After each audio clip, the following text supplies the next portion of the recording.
Hello, welcome back, guys. Today we are going to discuss our next topic of Business Study Plus 2.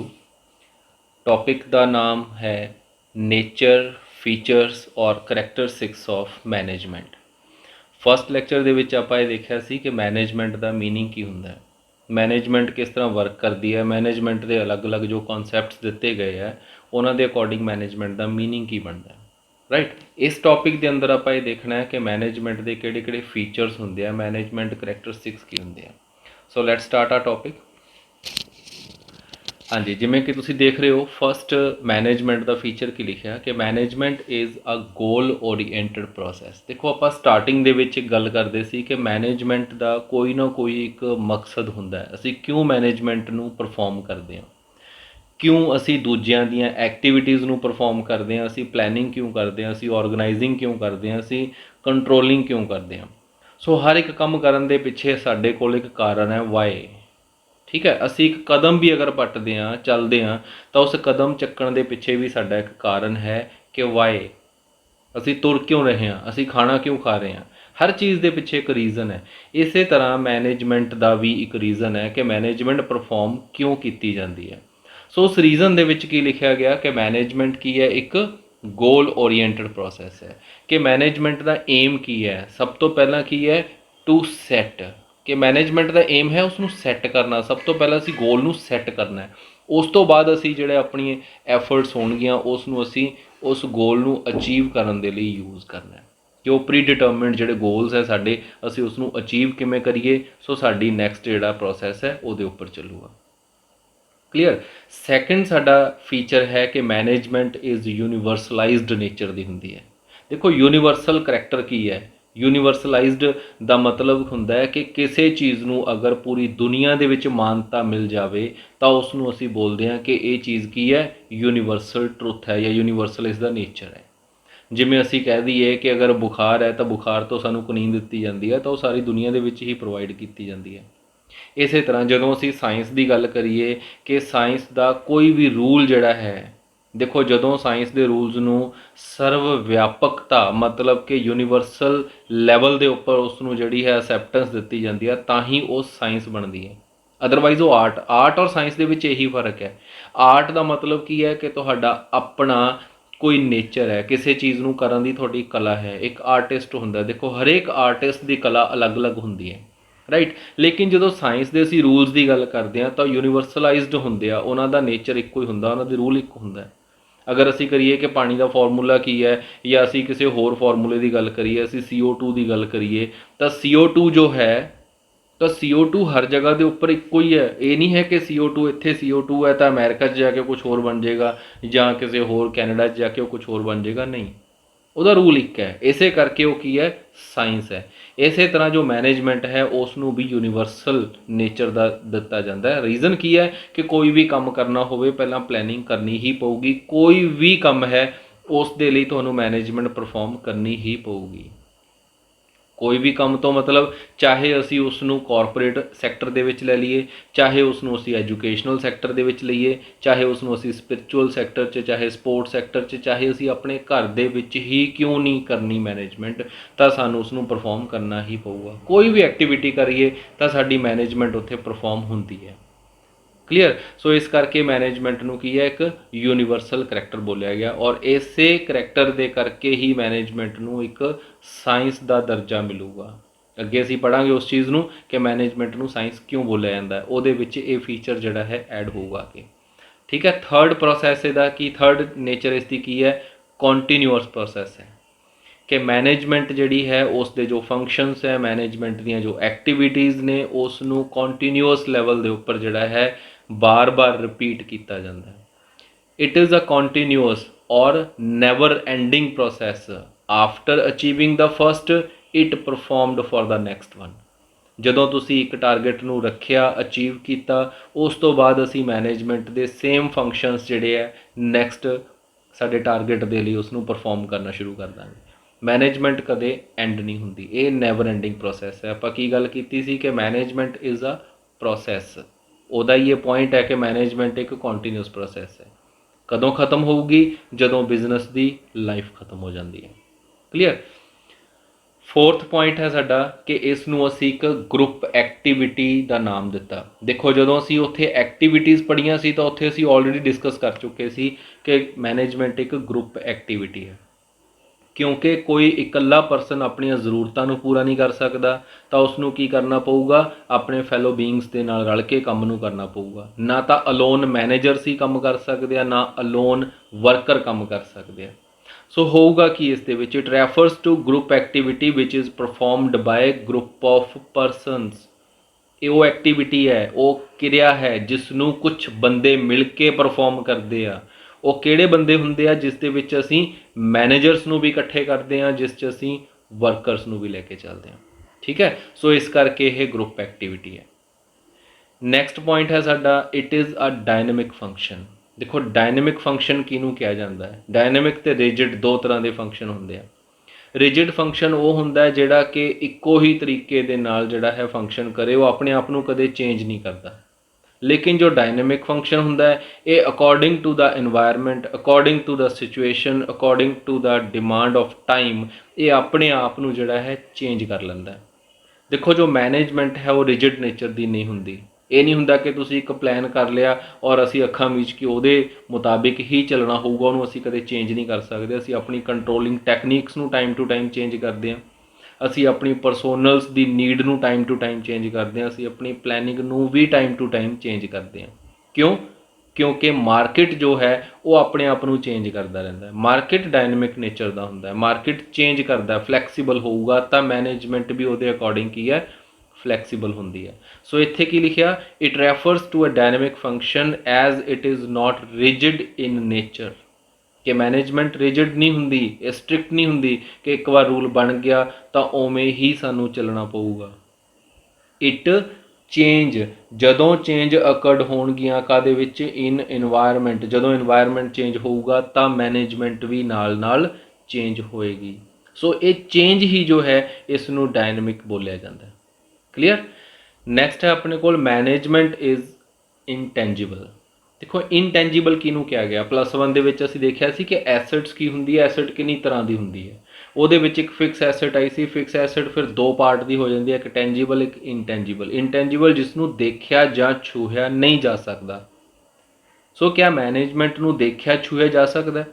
Manager ਦੇਖੇ ਜਾ ਸਕਦੇ ਆ, ਛੂਹੇ ਜਾ ਸਕਦੇ ਆ, ਬਟ ਉਹਨਾਂ ਦੁਆਰਾ ਪਰਫਾਰਮ ਕੀਤੀਆਂ ਗਈਆਂ ਐਕਟੀਵਿਟੀਜ਼ ਨੂੰ ਜਸਟ ਫੀਲ ਕੀਤਾ ਜਾ ਸਕਦਾ ਹੈ, ਛੂਹਿਆ ਨਹੀਂ ਜਾ ਸਕਦਾ।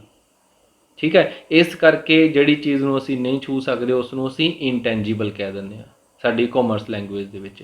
So like other source of production, ਪਹਿਲਾਂ ਤਾਂ ਅਸੀਂ ਇਹਨੂੰ ਸਮਝੀਏ ਕਿ ਜਿਵੇਂ ਬਾਕੀ ਦੇ ਸੋਰਸ ਆਫ ਪ੍ਰੋਡਕਸ਼ਨ ਹੁੰਦੇ ਆ, ਕਿਆ ਮੈਨੇਜਮੈਂਟ ਨੂੰ ਵੀ ਸੋਰਸ ਆਫ ਪ੍ਰੋਡਕਸ਼ਨ ਬੋਲਿਆ ਜਾਂਦਾ? ਯੈਸ, ਇਹ ਇੰਟੈਗਰਲ ਸੋਰਸ ਆਫ ਪ੍ਰੋਡਕਸ਼ਨ ਹੈ ਬਿਜ਼ਨਸ ਦਾ। ਇਸ ਨੂੰ ਇਹਨਾਂ ਬਾਕੀ ਸੋਰਸਸ ਤੋਂ ਅਲੱਗ ਨਹੀਂ ਕੀਤਾ ਜਾ ਸਕਦਾ। ਅਗਰ ਮੈਨੇਜਮੈਂਟ ਹੈ ਤਾਂ ਬਾਕੀ ਰਿਸੋਰਸਿਸ ਸਹੀ ਕੰਮ ਕਰਨਗੇ, ਅਗਰ ਮੈਨੇਜਮੈਂਟ ਨਹੀਂ ਹੈ ਤਾਂ ਬਾਕੀ ਰਿਸੋਰਸਿਸ ਸਾਰੇ ਵੇਸਟ ਹੋ ਜਾਣਗੇ, ਯੂਜ਼ਲੈਸ ਹੋ ਜਾਣਗੇ। ਕਲੀਅਰ? ਇਸ ਕਰਕੇ management can not be scene ਔਰ ਟੱਚਡ ਲਾਈਕ ਅਦਰ ਸੋਰਸਿਸ। ਜਿਵੇਂ ਬਾਕੀ ਸੋਰਸਿਸ ਨੂੰ ਦੇਖਿਆ ਜਾ ਸਕਦਾ, ਛੂਹਿਆ ਜਾ ਸਕਦਾ, ਮੈਨੇਜਮੈਂਟ ਨੂੰ ਨਾ ਤਾਂ ਦੇਖਿਆ ਜਾ ਸਕਦਾ ਨਾ ਛੂਹਿਆ ਜਾ ਸਕਦਾ। ਇਟਸ ਐਫੀਸ਼ੀਐਂਸੀ, ਜੋ ਮੈਨੇਜਮੈਂਟ ਦੀ ਐਫੀਸ਼ੀਐਂਸੀ ਹੈ, ਅਸੀਂ ਉਸ ਨੂੰ ਸਿਰਫ ਮੈਜ਼ਰ ਕਰ ਸਕਦੇ ਹਾਂ ਵਿਦ ਦਾ ਐਂਡ ਰਿਜ਼ਲਟਸ। ਜਿਹੜੇ ਕਿ ਰਿਜ਼ਲਟ ਆਉਣਗੇ ਉਹਦੇ ਨਾਲ ਅਸੀਂ ਇਹਦੀ ਐਫੀਸ਼ੀਐਂਸੀ ਨੂੰ ਮੈਜ਼ਰ ਕਰ ਸਕਦੇ ਹਾਂ। ਅਗਰ ਰਿਜ਼ਲਟ ਬਹੁਤ ਅੱਛੇ ਆਉਂਦੇ ਆ ਤਾਂ ਅਸੀਂ ਕੀ ਕਹਿ ਦਿੰਦੇ ਹਾਂ? ਮੈਨੇਜਮੈਂਟ ਅੱਛੀ ਹੈ, ਐਫੀਸ਼ੀਐਂਟ ਹੈ। ਅਗਰ ਨਹੀਂ ਰਿਜ਼ਲਟ ਵਧੀਆ ਆਉਂਦੇ ਤਾਂ ਅਸੀਂ ਕੀ ਕਹਿ ਦਿੰਦੇ ਹਾਂ ਕਿ ਮੈਨੇਜਮੈਂਟ ਇਨਐਫੀਸ਼ੀਐਂਟ ਹੈ, ਸਾਡੇ ਵਰਕਰ ਵਧੀਆ ਨਹੀਂ ਹੈ, ਸਾਡੇ ਮੈਨੇਜਰਸ ਵਧੀਆ ਨਹੀਂ ਹੈ। ਕਲੀਅਰ? ਨੈਕਸਟ ਪੁਆਇੰਟ ਹੈ ਸਾਡਾ, it is a composite process. ਹੁਣ ਕੰਪੋਜ਼ਿਟ ਪ੍ਰੋਸੈਸ ਕਿਉਂ ਕਿਹਾ ਜਾਂਦਾ ਹੈ? ਦੇਖੋ ਇਸ ਨੂੰ ਕਿਉਂ? ਕਿਉਂਕਿ ਕੰਪੋਜੀਸ਼ਨ ਹੁੰਦੀ ਹੈ ਇਸ ਦੇ ਵਿੱਚ, ਸਾਰੇ ਦੇ ਸਾਰੇ ਫੰਕਸ਼ਨਸ ਆਪਸ ਦੇ ਵਿੱਚ ਕੰਪੋਜ਼ਿਟ ਹੋ ਕੇ ਮਿਲ ਕੇ ਚੱਲਦੇ ਆ ਇੱਕ ਦੂਸਰੇ ਦੇ ਨਾਲ। ਅਸੀਂ ਗੱਲ ਕੀਤੀ ਸੀ ਪਿਛਲੀ ਵਾਰ ਕਿ ਜਿਹੜੇ ਮੈਨੇਜਮੈਂਟ ਦੇ ਫੰਕਸ਼ਨਸ ਹੁੰਦੇ ਆ ਉਹ ਇੱਕ ਤੋਂ ਬਾਅਦ ਇੱਕ ਪਰਫਾਰਮ ਹੁੰਦੇ ਆ, ਲੇਕਿਨ ਹਰੇਕ ਦਾ ਇੱਕ ਦੂਜੇ ਨਾਲ ਰਿਲੇਸ਼ਨ ਹੈ। ਜਦੋਂ ਪਲੈਨਿੰਗ ਹੋਊਗੀ ਨਾਲ ਨਾਲ ਕੰਟਰੋਲਿੰਗ ਵਰਕ ਕਰੂਗੀ, ਜਦੋਂ ਕੰਟਰੋਲਿੰਗ ਹੋਊਗੀ ਉਦੋਂ ਨਾਲ ਨਾਲ ਪਲੈਨਿੰਗ ਵੀ ਵਰਕ ਕਰੂਗੀ। ਠੀਕ ਹੈ, ਸੋ ਇਸ ਕਰਕੇ ਕੀ ਕਿਹਾ ਗਿਆ? ਇਹ ਕੰਪੋਜ਼ਿਟ ਪ੍ਰੋਸੈਸ ਹੈ because its functions are performed in continuous sequence. कि मैनेजमेंट के जो फंक्शनस होंदे आ वो एक सीक्वेंस दे विच चलदे आ, एक कंपोजिशन च चलदे आ, एक तो बाद एक परफॉर्म होंदा है। प्लैनिंग तो पहला कंट्रोलिंग नहीं कर सकते असी, पहला असी प्लैन ही करांगे, काम होऊगा, फिर साडे जो टारगेट सी काम उन्हां दे मुताबिक होया जां नहीं होया, फिर असी कंट्रोल नूं एक्टिवेट करांगे। ये नहीं हो सकता कि पहला असी बंदे भर्ती करने शुरू कर दिए, प्लैन असी बाद च करिए, नहीं, प्लैनिंग पहला ही होगी, रिसोर्सिस बाद च ही इकट्ठे होणगे, बंदे भर्ती फिर ही कीते जाणगे, उन्हां नूं फिर ही उस तो बाद डायरैक्शन दित्तियां जाणगियां और फिर ही असी लास्ट जिहड़ा है कंट्रोलिंग करांगे। सो जिहड़े फंक्शनस है उन्हां दा एक अपना सीक्वेंस है, उहदे विच ही उन्हां नूं असी परफॉर्म करदे हां और हरेक फंक्शन एक दूजे नाल इंटरलेट होकर चलता है, इस करके इसनूं एक कंपोजिट प्रोसैस जिहड़ा है बोलिया गया। क्लीयर। नैक्सट है साडा ये मल्टी डायमेंशनल है। की लिखिया, इट इज़ मल्टी डायमेंशनल। देखो मल्टी डायमेंशनल चीज़ किहड़ी हुंदी है, जिस दी स्टडी का जो दायरा है वो एक चीज़ ते नहीं रुकिया होया, उसका दायरा फैलिया होया एक तो ज़्यादा चीज़ों दे विच। सो इस करके मैनेजमेंट नूं भी मल्टी डायमेंशनल बोलिया गया। किवें की आंदा इस दे विच, due to management of work, क्योंकि इस दे विच असी काम दी मैनेजमेंट करते हैं। काम दी मैनेजमेंट किवें कि ऑल फंक्शनस इस दे अंदर आ जाते हैं, कि असी प्लैनिंग तो लैके जो भी असी कंट्रोलिंग तक करते हैं वो सारा इस दे अंदर आंदा है। फिर असी इस दे विच मैनेजमेंट करते हैं, ये असी काम दी मैनेजमेंट की, फिर असी मैनेजमेंट करते हैं पीपल्स दी, वर्करस दी, कि उन्हां दी स्टाफिंग, उन्हां दी डायरैक्टिंग, उन्हां दी उस तो बाद जो भी असी प्रमोशन करनी है, डिमोशन करनी है, सो सारा कुछ असी इहदे अंदर करते हैं। जिस दे लई एक अलग तो जिहड़ी मैनेजमेंट बनाई रखी, जिसनूं की बोलिया जांदा ह्यूमन रिसोर्स मैनेजमेंट, वो डिपार्टमेंट बना दिता इहदे लई। उस तो बाद असी मैनेजमेंट करते हैं साडे ऑपरेशनस दी। ऑपरेशनस दे विच असी किहड़ी चीज़ लैके आने, लाइक असी सेल कीती, असी परचेज कीती, असी फाइनांस देखिया, ये साडे ऑपरेशनस है। इस करके मैनेजमेंट जिहड़ी है वो कल्ली एक चीज़ नूं लैके नहीं चलती कि असी सिर्फ 6 फंक्शन ही परफॉर्म करने हैं, नहीं। मैनेजमेंट जिहड़ी है ओवरऑल एक्टिविटीज़ नूं परफॉर्म करती है, देखती है, वॉच करती है, उन्हां नूं सही तरीके दे नाल संगठित करके उन्हां नूं एक डायरैक्शन प्रोवाइड करती है, सो दैट असी जिहड़े अपने ऑर्गेनाइजेशन दे गोल है, टारगेट्स है, उस नूं असी अचीव कर सकीए। ठीक है, इस करके मैनेजमेंट नूं मल्टी डायमेंशनल बोलिया जाता है। नैक्सट पॉइंट है, it is a system of authority. देखो असी पहले गल की सी कि मैनेजमेंट जिहड़ी है वो की है, मैनेजर्स का फंक्शन होंदा है। इसे करके पॉइंट जनरेट किया गया कि it is a system of authority, कि मैनेजमेंट एक ऐसा सिस्टम है जिसनूं परफॉर्म कौन करूगा, परफॉर्म करती है इसनूं अथॉरिटी। अथॉरिटी हुण कौन है, तो इत्थे की लिखिया, it is a function of managers, कि जो मैनेजमेंट है वो किहदा फंक्शन है, वो मैनेजर्स का फंक्शन है। मैनेजर्स परफॉर्म करते हैं मैनेजमेंट नूं। Who have authority to get work done through other, जिन्हां दे कोल अथॉरिटी है दूजियां तो काम करवाउण दी। इस करके की बोलिया गया कि it is a system of authority, कि मैनेजमेंट नूं परफॉर्म जो इसके फंक्शनस नूं परफॉर्म करूगा उहदे कोल अथॉरिटी होगी, इस करके सिस्टम ऑफ अथॉरिटी बनिया। देखो अगर असी गल करिए कि वर्कर दूजे के उपर जाके रोब मारे कि तू ये काम कर, नहीं, उहदे कोल अथॉरिटी नहीं है, इस करके वो उस तो काम नहीं करवा सकता। तो काम कौन करवाऊगा, उहदा यूनिट लीडर हो सकता है। यूनिट लीडर नूं यूनिट लीडर क्यों बोलिया गया, क्योंकि उसनूं वो लीडर होने की अथॉरिटी प्रोवाइड की गई है। क्लीयर। इस करके ये जिहड़ा मैनेजमेंट, जिहड़ा भी बंदा मैनेज करेगा उसनूं मैनेज करन दी अथॉरिटी मिली होनी ज़रूरी है। अगर उसके कोल अथॉरिटी नहीं है तो वो मैनेज नहीं कर सकता। क्लीयर। नैक्सट अपना पॉइंट है कि it is essential at all level. Management जिहड़ी है एक एसेंशियल पार्ट है, सारे लैवल्स के उपर इसनूं परफॉर्म किया जाता है। हुण पहलां तां असीं लैवल समझिए कि लैवल की है। ऑल लैवल्स इसनूं जो लिखिया वर्ड कि एक बिजनेस दे विच जिहड़े हुंदे आ वो 3 लैवल डिस्क्राइब किए गए। एक टॉप लैवल हुंदा है, एक मिडल लैवल हुंदा है, एक लोअर लैवल हुंदा है। टॉप लैवल के उपर सारे ओनर्स आ जाते हैं, तो मिडल लैवल के उपर सारे मैनेजर्स आ जाते हैं, और लोअर लैवल के उपर जिहड़े हुंदे आ ओह टीम लीडर्स आ जाते हैं। ਜਿਨ੍ਹਾਂ ਨੇ ਵਰਕਰਸ ਦੇ ਨਾਲ ਅਟੈਚਮੈਂਟ ਹੈ, ਜਿਨ੍ਹਾਂ ਦੀ ਉਹ ਡਾਇਰੈਕਟਲੀ ਉਹਨਾਂ ਦੇ ਨਾਲ ਅਟੈਚ ਨੇ ਔਰ ਉਹਨਾਂ ਨੇ ਵਰਕਰਸ ਤੋਂ ਕੰਮ ਕਰਵਾਉਣਾ ਹੁੰਦਾ ਹੈ। ਸੋ ਅੱਪਰ ਲੈਵਲ ਦੇ ਉੱਪਰ ਪਾਲਿਸੀਜ਼, ਸਾਡੀਆਂ ਜਿਹੜੀ ਪਲੈਨਿੰਗ ਹੈ, ਸਾਡੇ ਟਾਰਗੇਟਸ ਨੇ, ਸਾਡੇ ਆਬਜੈਕਟਸ ਨੇ, ਉਹ ਡਿਸਾਈਡ ਹੋਣਗੇ। ਮਿਡਲ ਲੈਵਲ ਦੇ ਉੱਪਰ ਉਹ ਟਾਰਗੇਟ ਆ ਜਾਂਦੇ ਆ ਤਾਂ ਉਹਨਾਂ ਨੇ ਉਹ ਟਾਰਗੇਟ ਲੋਅਰ ਲੈਵਲ ਦੇ ਉੱਪਰ ਜਿਹੜੇ ਹੈ ਟਰਾਂਸਫਰ ਕਰ ਦੇਣੇ ਆ। ਥੋੜ੍ਹਾ ਬਹੁਤਾ ਸਿਸਟਮ ਜਿਹੜਾ ਹੈ ਉਹਦੇ ਲਈ ਬਣਾ ਦੇਣਾ ਉਹਨਾਂ ਨੇ, ਪਾਲਿਸੀਜ਼ ਜਿਹੜੀਆਂ ਨੇ ਉਹ ਬਣਾ ਲੈਣੀਆਂ। ਠੀਕ ਹੈ, ਮੈਥਡਸ ਉਹਨਾਂ ਨੇ ਡਿਸਕ੍ਰਾਈਬ ਕਰ ਦੇਣੇ ਆ। ਔਰ ਜਿਹੜਾ ਲੋਅਰ ਲੈਵਲ ਹੋਊਗਾ ਉਹਨਾਂ ਨੇ ਵਰਕਰਸ ਦੇ ਨਾਲ ਅਟੈਚ ਹੋ ਕੇ ਇਹ ਕੰਮ ਜਿਹੜਾ ਹੈ ਕੰਪਲੀਟ ਕਰਨਾ ਹੈ। ਕਲੀਅਰ? ਇਸ ਕਰਕੇ ਇਹਨੂੰ ਕੀ ਕਿਹਾ ਗਿਆ ਕਿ ਮੈਨੇਜਮੈਂਟ ਜਿਹੜੀ ਹੈ ਉਹ ਅਸੈਂਸ਼ੀਅਲ ਹੈ ਐਟ ਆਲ ਲੈਵਲ, ਕਿ ਮੈਨੇਜਮੈਂਟ ਤਿੰਨੋਂ ਲੈਵਲਸ ਦੇ ਉੱਪਰ ਚੱਲਦੀ ਹੈ। ਹੁਣ ਮੈਨੇਜਮੈਂਟ ਕਾਹਦੇ ਨਾਲ ਲਿੰਕ ਹੈ? ਅਥਾਰਟੀ ਨਾਲ। ਕਿਆ ਫਸਟ ਲੈਵਲ ਕੋਲ ਅਥਾਰਟੀ ਹੈ ਕੰਮ ਕਰਨ ਦੀ, ਕਰਾਉਣ ਦੀ? ਯੈਸ ਹੈਗੀ ਹੈ। ਇਸ ਕਰਕੇ ਉੱਥੇ ਵੀ ਹੈ 6 ਦੇ 6 ਫੰਕਸ਼ਨ ਦੇਖੋ ਤਿੰਨੋਂ ਲੈਵਲ ਦੇ ਉੱਪਰ ਪਰਫਾਰਮ ਹੋਣਗੇ। ਜਦੋਂ ਆਬਜੈਕਟ ਡਿਸਾਈਡ ਹੁੰਦੇ ਆ ਤਾਂ ਕਿਆ ਆਬਜੈਕਟ ਡਿਸਾਈਡ ਕਰਦੇ ਟਾਈਮ ਉਹਨਾਂ ਨੂੰ ਪਲੈਨਿੰਗ ਨਹੀਂ ਕਰਨੀ ਪੈਂਦੀ?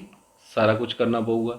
ਇਹ ਵੀ ਧਿਆਨ 'ਚ ਰੱਖਣਾ ਪਊਗਾ ਕਿ ਸਾਡੇ ਕੋਲ ਕੀ ਹੈ ਔਰ ਕਿਸ ਚੀਜ਼ ਦੀ ਕਮੀ ਹੈ ਔਰ ਉਹਦੇ ਅਕੋਰਡਿੰਗ ਹੀ ਸਾਡੇ ਆਬਜੈਕਟ ਡਿਸਾਈਡ ਹੋਣ।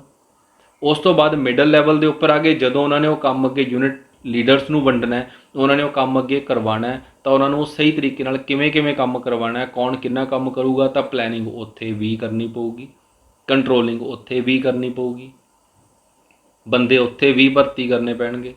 ਤਾਂ ਜਦੋਂ ਲੋਅਰ ਲੈਵਲ ਵਾਲਿਆਂ ਨੇ ਕੰਮ ਵਰਕਰਸ ਤੋਂ ਕਰਾਉਣਾ ਹੈ ਤਾਂ ਫਿਰ ਕੌਣ ਕਿੰਨਾ ਕੰਮ ਕਰੂਗਾ, ਕਿਸ ਨੂੰ ਕਿੰਨਾ ਟਾਰਗੇਟ ਦੇਣਾ ਹੈ, ਕਦੋਂ ਤੱਕ ਕੰਮ ਕਰਾਉਣਾ ਹੈ, ਮਟੀਰੀਅਲ ਕਿੰਨਾ ਲੈ ਕੇ ਆਉਣਾ। ਸੋ ਸਾਰੀ ਪਲੈਨਿੰਗ ਜਿਹੜੀ ਹੈ ਫਿਰ ਉੱਥੇ ਦੁਬਾਰਾ ਕੀਤੀ ਜਾਊਗੀ। ਠੀਕ ਹੈ, ਇਸ ਕਰਕੇ ਮੈਨੇਜਮੈਂਟ ਜਿਹੜੀ ਹੈ ਹਰ ਇੱਕ ਲੈਵਲ ਦੇ ਉੱਪਰ ਪਰਫਾਰਮ ਕੀਤੀ ਜਾਂਦੀ ਹੈ। ਨੈਕਸਟ ਪੁਆਇੰਟ ਹੈ management emerging as a profession. ਇਹ ਇਹਦੀ ਫੀਚਰ ਅਸੀਂ ਪਹਿਲਾਂ ਵੀ ਡਿਸਕਸ ਕਰ ਚੁੱਕੇ ਕਿ ਮੈਨੇਜਮੈਂਟ ਜਿਹੜੀ ਹੈ ਉਸ ਨੂੰ ਪ੍ਰੋਫੈਸ਼ਨ ਦਾ ਦਰਜਾ ਨਹੀਂ ਮਿਲਿਆ ਹਜੇ ਤੱਕ, ਲੇਕਿਨ ਉਹ ਕੀ ਹੈ, ਅਮਰਜਿੰਗ ਇਨਟੂ ਪ੍ਰੋਫੈਸ਼ਨ ਹੈ ਕਿ ਮੈਨੇਜਮੈਂਟ ਪ੍ਰੋਫੈਸ਼ਨ ਦੇ ਵਿੱਚ ਆਪਣੇ ਆਪ ਨੂੰ ਅਮਰਜ ਕਰ ਰਹੀ ਹੈ। ਆਉਂਦੇ ਟਾਈਮ ਦੇ ਵਿੱਚ ਇਹ ਇੱਕ ਪ੍ਰੋਫੈਸ਼ਨ ਦਾ ਦਰਜਾ ਹਾਸਿਲ ਕਰ ਲੂਗੀ। ਹੁਣ ਇਹ ਪ੍ਰੋਫੈਸ਼ਨ ਕਿਉਂ ਨਹੀਂ ਹੈ, ਇਸ ਦੇ ਬਾਰੇ ਅਸੀਂ ਪਹਿਲਾਂ ਗੱਲ ਕਰ ਲਈ ਕਿ ਇਹਦੇ ਅੰਦਰ ਕੋਡ ਆਫ ਕੰਡਕਟ ਨਹੀਂ ਹੁੰਦੇ। Lack of code of conduct ਕਾਰਨ ਇਸ ਨੂੰ ਇੱਕ ਪ੍ਰੋਫੈਸ਼ਨ ਦਾ ਦਰਜਾ ਨਹੀਂ ਦਿੱਤਾ ਗਿਆ।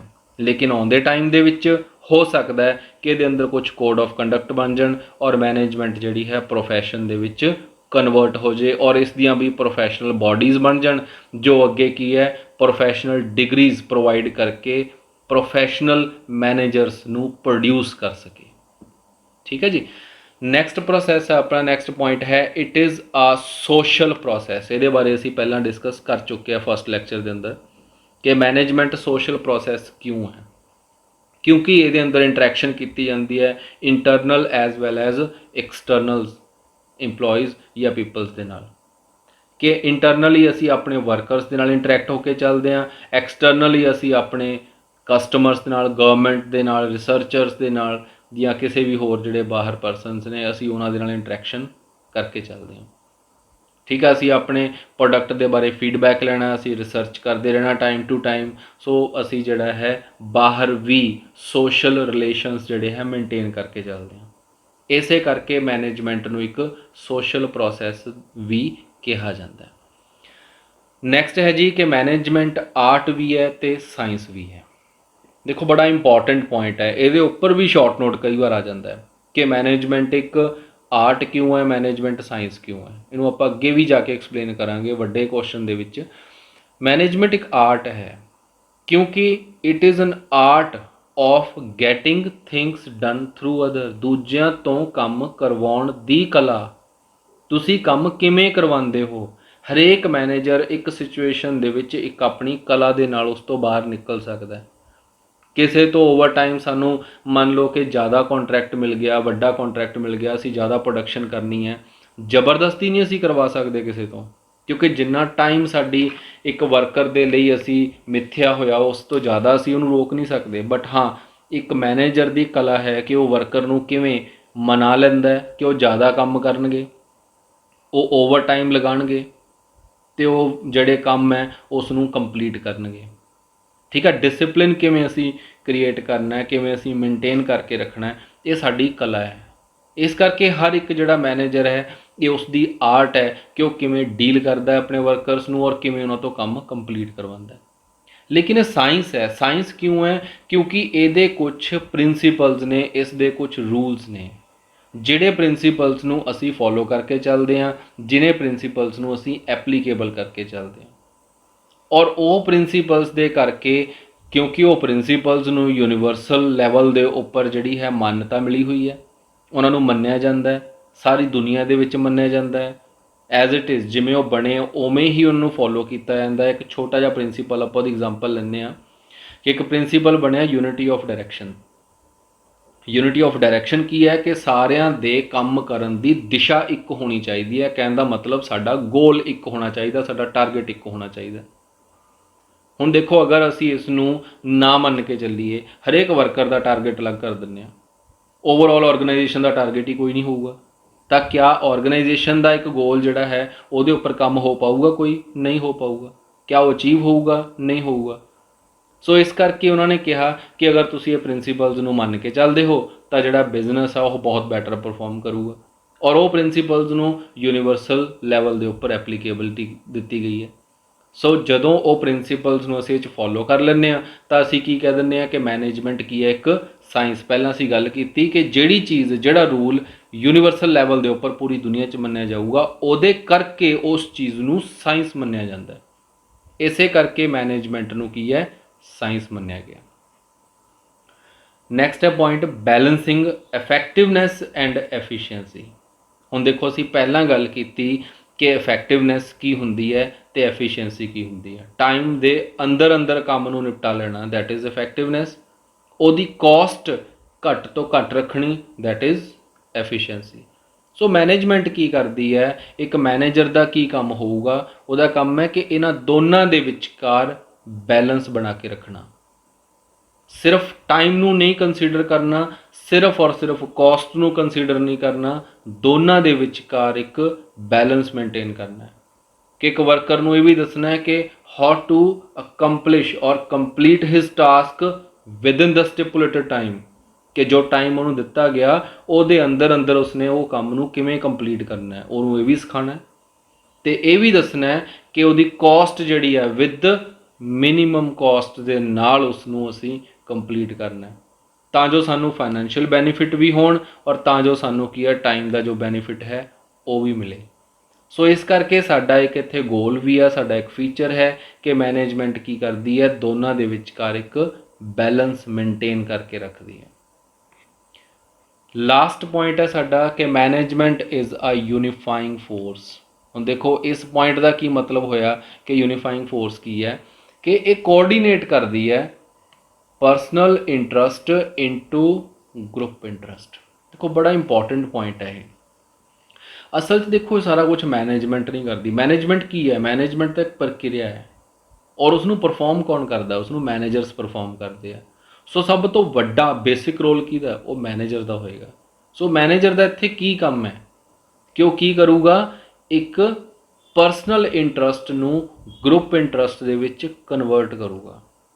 ਦੇਖੋ, ਹਰੇਕ ਇੱਕ ਜਿਹੜਾ ਇੰਪਲੋਈ, ਇੱਕ ਵਰਕਰ ਆਰਗੇਨਾਈਜੇਸ਼ਨ 'ਚ ਆਉਂਦਾ ਹੈ ਤਾਂ ਉਹ ਕੁਛ ਆਪਣਾ ਪਰਸਨਲ ਟਾਰਗੇਟ, ਆਪਣਾ ਇੱਕ ਗੋਲ ਲੈ ਕੇ ਆਉਂਦਾ ਹੈ। ਤਾਂ ਜਦੋਂ ਵੀ ਉਹ ਕੰਮ ਕਰੂਗਾ ਉਹਦਾ ਉਹ ਮੇਨ ਜਿਹੜਾ ਫੋਕਸ, ਉਹਦਾ ਧਿਆਨ ਹੈ, ਉਹਦਾ ਆਪਣੇ ਪਰਸਨਲ ਟਾਰਗੇਟ 'ਤੇ ਰਹਿੰਦਾ। ਲੇਕਿਨ ਜਦੋਂ ਅਸੀਂ ਇਹ ਦੇਖਦੇ ਹਾਂ ਕਿ ਪਰਸਨਲ ਟਾਰਗੇਟ ਕਰਕੇ ਕਈ ਵਾਰ ਉਹ ਕੀ ਕਰਦਾ? ਦੂਜਿਆਂ ਨਾਲ ਕੋਆਰਡੀਨੇਟ ਨਹੀਂ ਕਰਦਾ, ਕੋਆਪਰੇਟ ਨਹੀਂ ਕਰਕੇ ਚੱਲਦਾ। ਉਹਨੂੰ ਇਹ ਹੁੰਦਾ ਕਿ ਮੈਂ ਆਪਣਾ ਪਰਸਨਲ ਟਾਰਗੇਟ ਕੰਪਲੀਟ ਕਰ ਲਿਆ, ਮੈਂ ਕਿਸੇ ਤੋਂ ਕੀ ਲੈਣਾ, ਠੀਕ ਹੈ। ਲੇਕਿਨ ਇੱਥੇ ਇੱਕ ਮੈਨੇਜਰ ਦਾ ਕੰਮ ਹੋਏਗਾ ਕਿ ਉਸ ਨੂੰ ਪ੍ਰੋਪਰ ਮੋਟੀਵੇਟ ਕਰੇ, ਉਸ ਨੂੰ ਗਾਈਡ ਕਰੇ, ਉਸ ਦੀ ਕਾਉਂਸਲਿੰਗ ਕਰੇ, ਸੋ ਦੈਟ ਉਹ ਕੀ ਕਰੇ? ਆਪਣੇ ਪਰਸਨਲ ਇੰਟਰਸਟ ਨੂੰ ਛੱਡ ਕੇ ਆਰਗੇਨਾਈਜੇਸ਼ਨ ਦੇ ਮੇਨ ਟਾਰਗੇਟ, ਉਹਦੇ ਗੋਲ ਦੇ ਮਗਰ ਜਾਵੇ। ਜਦੋਂ ਆਰਗੇਨਾਈਜੇਸ਼ਨ ਦਾ ਗੋਲ ਪੂਰਾ ਹੋ ਜਾਂਦਾ ਹੈ, ਉਹਦੇ ਨਾਲ ਕੀ ਹੁੰਦਾ? ਉਹਨਾਂ ਦੇ ਪਰਸਨਲ ਇੰਟਰਸਟ ਆਟੋਮੈਟਿਕਲੀ ਪੂਰੇ ਹੋ ਜਾਂਦੇ ਆ। ਸੋ ਉਹਦਾ ਕੰਮ ਇਹ ਹੋਏਗਾ ਕਿ ਵਰਕਰ ਨੂੰ ਗਾਈਡ ਕਰਨਾ, ਉਸਨੂੰ ਮੋਟੀਵੇਟ ਕਰਨਾ, ਸੋ ਦੈਟ ਉਹ ਆਪਣੇ ਪਰਸਨਲ ਇੰਟਰਸਟ ਨੂੰ ਗਰੁੱਪ ਇੰਟਰਸਟ ਦੇ ਵਿੱਚ ਕਨਵਰਟ ਕਰ ਲੇ। As a unifying force it create a whole that is more than of individual.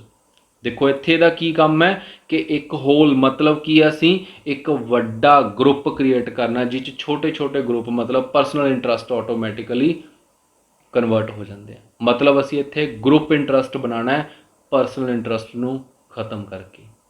ਖਤਮ ਕਰਨ ਦਾ ਮਤਲਬ ਇਹ ਨਹੀਂ ਹੈ ਕਿ ਅਸੀਂ ਉਸ ਨੂੰ ਕੁਚਲ ਦੇਣਾ, ਉਹਦੇ ਸੁਪਨਿਆਂ ਨੂੰ ਖਤਮ ਕਰ ਦੇਣਾ, ਨਹੀਂ। ਅਸੀਂ ਉਸੇ ਤਰ੍ਹਾਂ ਦਾ ਇੱਕ ਇਨਵਾਇਰਨਮੈਂਟ ਕ੍ਰੀਏਟ ਕਰਨਾ, ਉਸ ਤਰ੍ਹਾਂ ਦਾ ਇੱਕ ਸਿਸਟਮ ਕ੍ਰੀਏਟ ਕਰਨਾ ਹੈ ਕਿ ਅਗਰ ਉਹ ਉਸ ਮੇਨ ਗੋਲ ਦੇ ਮਗਰ ਜਾਊਗਾ ਤਾਂ ਉਹਦੇ ਪਰਸਨਲ ਗੋਲ ਆਟੋਮੈਟਿਕਲੀ ਉਹਦੇ ਵਿੱਚ ਕੰਪਲੀਟ ਹੋ ਜਾਣਗੇ। ਸੋ ਇਸ ਤਰ੍ਹਾਂ ਦਾ ਇੱਕ ਸਿਸਟਮ ਉਹਨਾਂ ਨੂੰ ਪ੍ਰੋਵਾਈਡ ਜ਼ਰੂਰ ਕਰਨਾ ਹੈ ਤਾਂ ਜੋ ਉਹ ਸੈਲਫ ਮੋਟੀਵੇਟ ਹੋ ਕੇ ਉਸ ਕੰਮ ਨੂੰ ਕੰਪਲੀਟ ਕਰਨ। ਕਲੀਅਰ? ਨਾਲ ਕੀ ਲਿਖਿਆ? It is done by people, through people and for the people. ਹੁਣ ਦੇਖੋ ਮੈਨੇਜਮੈਂਟ ਕਿਵੇਂ ਚੱਲਦੀ ਹੈ, ਇੱਥੇ ਲਿਖਿਆ ਕਹਿੰਦੇ it is done by people. ਇਹ ਸਮਝਾਉਣਾ ਵਰਕਰ ਨੂੰ ਕਿ ਤੁਹਾਡੇ ਦੁਆਰਾ ਕੀਤਾ ਜਾਏਗਾ, ਔਰ ਫॉर द ਪੀਪਲ ਤੁਹਾਡੇ ਹੀ ਲਈ ਕੀਤਾ ਜਾਊਗਾ। ਜੋ ਆਰਗੇਨਾਈਜੇਸ਼ਨ ਹੈ ਉਹ ਕੀ ਹੈ? Workers are the part of organisation and organisation is also a part of them। ਇਹ ਉਹਨਾਂ ਦਾ ਹੀ ਪਾਰਟ ਹੈ। ਜੇ ਵਰਕਰ ਨਹੀਂ ਹੋਣਗੇ ਤਾਂ ਆਰਗੇਨਾਈਜੇਸ਼ਨ ਨਹੀਂ ਹੋਊਗੀ, ਜੇ ਆਰਗੇਨਾਈਜੇਸ਼ਨ ਨਹੀਂ ਹੋਊਗੀ ਤਾਂ ਵਰਕਰ ਵੀ ਨਹੀਂ ਹੋਣਗੇ। ਸੋ ਇਹ ਸਾਰੀਆਂ ਚੀਜ਼ਾਂ ਅਸੀਂ ਉਹਨਾਂ ਨੂੰ ਇਸ ਤਰ੍ਹਾਂ ਸਮਝਾਉਣੀਆਂ ਨੇ ਕਿ ਉਹ ਪਰਸਨਲੀ ਉਹ ਮੋਟੀਵੇਟ ਰਹਿਣ ਔਰ ਉਹ ਜਿਹੜਾ ਹੈ ਇਸ ਚੀਜ਼ ਨੂੰ ਛੱਡ ਕੇ ਆਰਗੇਨਾਈਜੇਸ਼ਨ ਦੇ ਗੋਲ ਦੇ ਮਗਰ ਜਾਣ। ਹੋਪਫੁਲੀ ਸਾਰੇ ਦੇ ਸਾਰੇ ਫੀਚਰਸ ਆਪਾਂ ਨੂੰ ਸਮਝ ਆ ਗਏ ਹੋਣਗੇ। 15 ਫੀਚਰਸ ਹੈ ਮੈਨੇਜਮੈਂਟ ਦੇ ਕਿ ਮੈਨੇਜਮੈਂਟ ਜਿਹੜੀ ਹੈ ਉਹ ਕਿਸ ਨੇਚਰ 'ਚ ਕੰਮ ਕਰਦੀ ਹੈ। ਕਲੀਅਰ ਹੈ ਜੀ? ਸੋ ਇਹ ਸਾਰੇ ਤੁਸੀਂ ਪੜ੍ਹ ਲੈਣੇ ਆ। ਅਗਰ ਸਮਝ ਨਹੀਂ ਆਉਂਦੀ ਦੈਨ ਤੁਸੀਂ ਮੈਨੂੰ ਮੈਸੇਜ ਕਰਕੇ ਦੱਸ ਦੇਣਾ। ਠੀਕ ਹੈ ਜੀ? Thank you.